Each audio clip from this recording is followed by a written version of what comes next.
Swedish JAS-39 fighter intercept Russian bomber and Su-27 armed with nuclear weapons.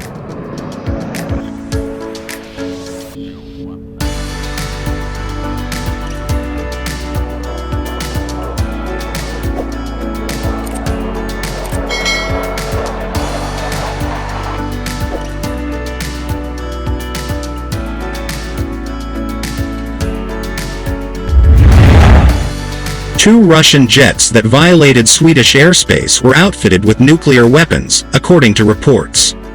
This comes amid rising tensions between Russia and NATO over Ukraine.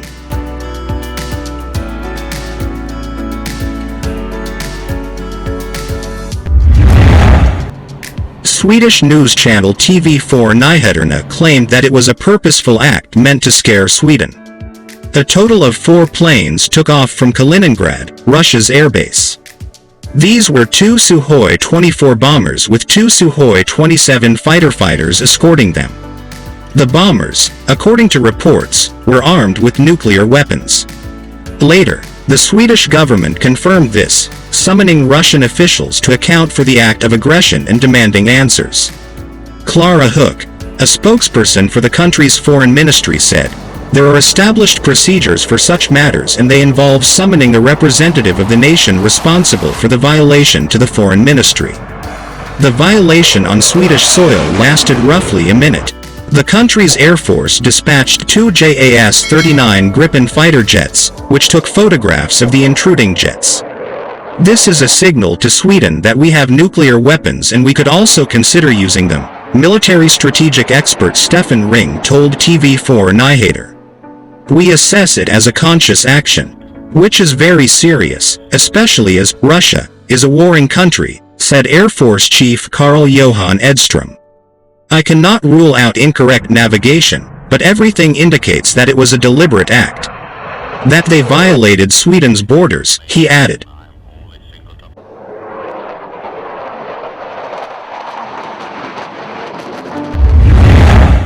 Sweden said on March 23 that it had supplied Ukraine with 5,000 anti-tank missiles and other military equipment. This is the first time since 1939 that the government is supplying armaments to a country at war.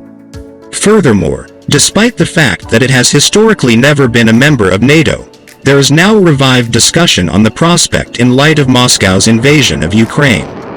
Maria Zakharova, a spokesperson for Russia's foreign ministry, has already stated that Sweden and Finland joining NATO would have serious military and political consequences. In the 1990s, Sweden and Finland purposefully stayed politically neutral. However, they joined the European Union in 1995.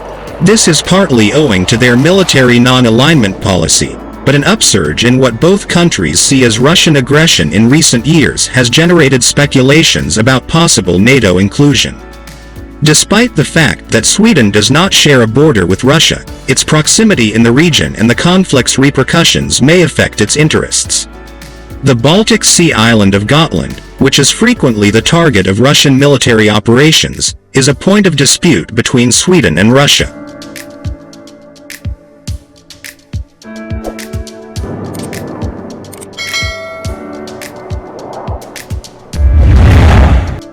Meanwhile, according to a recent poll done by Demoskop on behalf of the Aftonbladet Daily, 51% of Swedes now support NATO membership, up from 42% in January.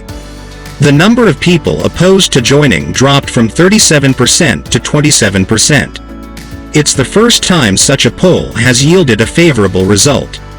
Sweden's defense minister Peter Hultqvist, on the other hand, stressed that joining NATO was not an easy decision to make and that it must not be rushed based solely on recent events. To change the defense doctrine, that is a very huge decision, so you don't do it overnight and you cannot do it because of opinion polls, he told a news conference in Copenhagen. Sweden's prime minister, however, soon stated that she no longer ruled out NATO membership, signaling a shift in the current government's stance, which had previously denied the possibility. "I do not rule out NATO membership in any way," Magdalena Andersson told Sweden's state broadcaster SVT. "But I want to make a well-founded analysis of the possibilities open to us and the threats and risks involved," to be able to make the decision that is best for Sweden.